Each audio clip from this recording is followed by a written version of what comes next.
Hello guys, this is Terry from Genkigamingtv coming back at you with the final ShadowSide episode 49, the review of The Tale in the End of It All, or Shin wa Sono Hate ni. This episode was really something heartfelt. It was like a emotional trip these past few episodes, and I want to take a moment here to thank all of you for watching the reviews and for commenting and doing everything you do to support my channel. I'm gonna dive into the review here in the next few moments. I really want to thank ShadowSide as a whole. It's introduced me to two of my best friends now. And moving forward, hopefully. They know who they are. They're my fellow Shadowcast, I guess, team members? Crew members? The Yokai Advisor and Ash Anime. And I just want to thank them for their support as well. But now it's time to dive into review. Man, was this so emotional. The writing of this episode was basically perfect. We basically start off with action.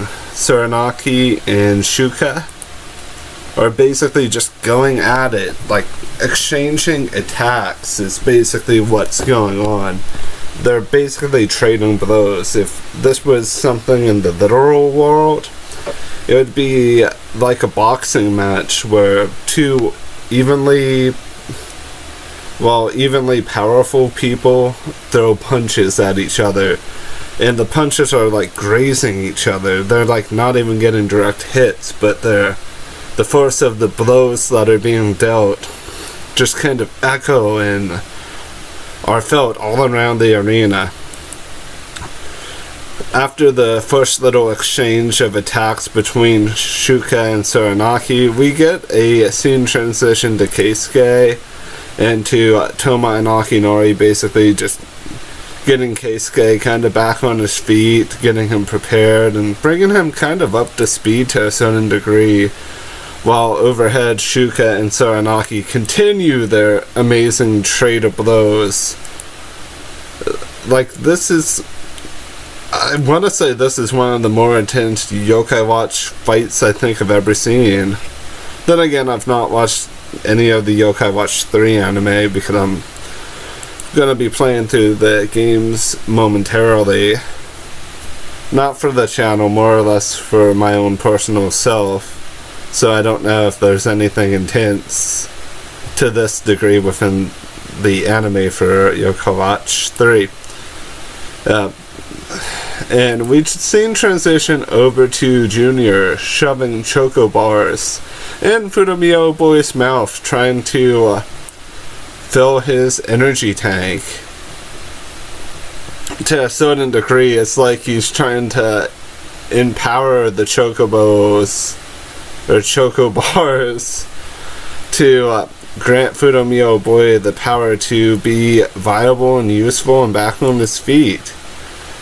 And we've seen transition back to the fight that's unfolding. Soranaki's hand attack is basically surrounding our Hime, our Shuka-sama, and Shuka is kind of at the point of being slightly surprised by it.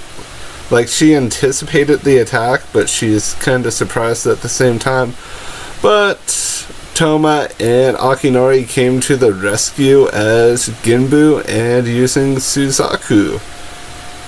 So with that said, they basically intercept the attacks, and we get like a mild flashback going on with Shuka looking at them, and like a spiritual glow going on like within their torso. And then we get the display of is what we would call like a little action demo of their reincarnation forms, which are Ginto and Hakushu, which are respectively old Japanese for different weather. Ginto is old-fashioned for winter, while Hakushu is old-fashioned for autumn. And both of these reincarnation forms are awesome looking.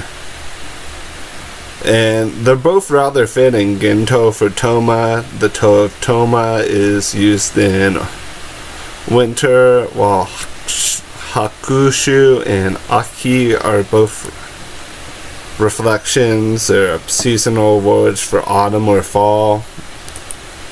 I know Melody Bloom and a couple other people have told me about it, about the naming conventions, because I received a message on Twitter actually about it as well, and we get some heroic poses from Hakushu, Ginto, and Shuka.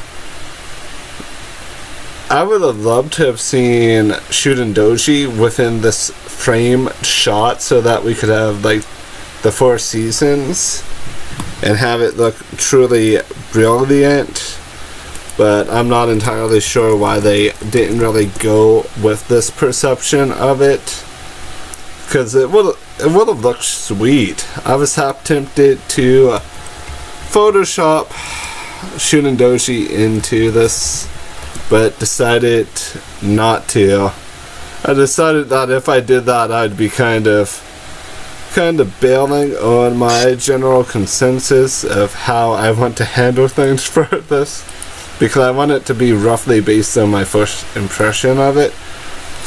So you have both Ginto and Hakushu basically unloading with attacks, covering Shuka's flank per se, like covering her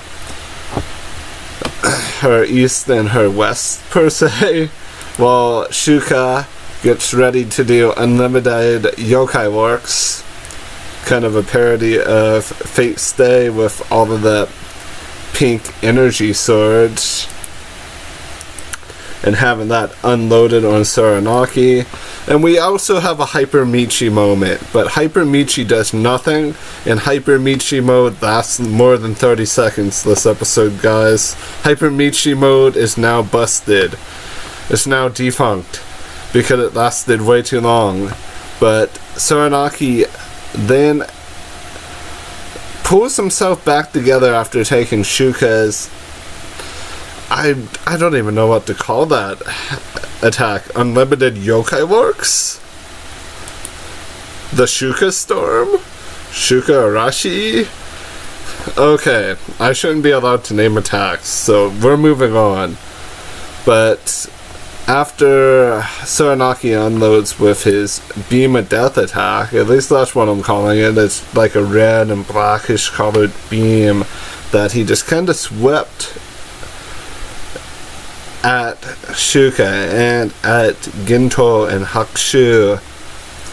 And Touma seemed to take a majority of the blast, while Akinori was able to evade to a certain degree, and it left like a black void in the middle of the city. And Soranaki gets ready to attack again, but Shuden Doji to the rescue, protecting Shuka. And while everything is kind of conspiring, while Soranaki's getting ready to attack again, Fudomio Boy comes down with a lightning attack. And Junior basically explains the situation that by the power of chocolate, Fudomio Boy is now powerful again. Fudomio Boy, technically Fudomio himself to a certain degree, has a moment with Touma and they become true Fudomio. But before true Fudomio steps forth on the battlefield, Akinori has been truly awakened by the power of Hakushu and is able to do some crazy priest-like magic with his seal, with his like seal attack, doing a multi-layered one which looked amazing, and I'm happy they finally allowed Akinori to actually in a sense, play a really strong defensive role.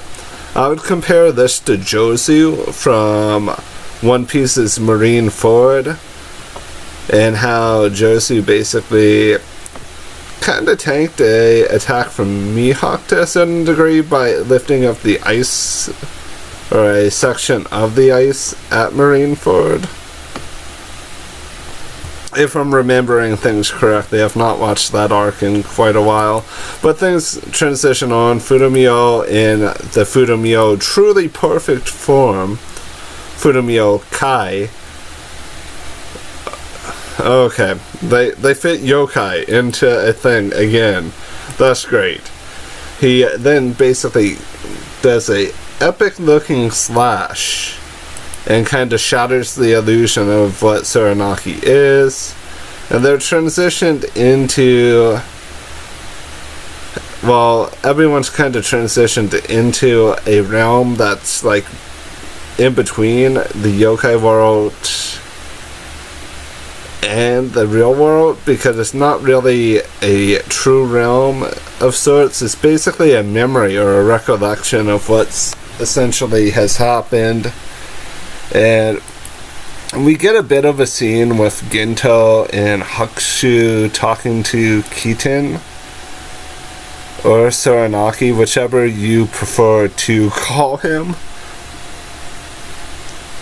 And the scene's really well done, or Kutten I mean, where they're talking to him, kind of interrogating him to a certain degree to figure out why or what was truly going on, and then suddenly these dark figures attacked, and you can see the scene kind of transition to Gento and Hakushu kind of getting in a very defensive position, getting ready to essentially guard Kutten. And Shuka and Kutten have a heart-to-heart. It's really sweet. Shuka has now officially shown more displays of emotion in a single episode than Touma has in his entire life.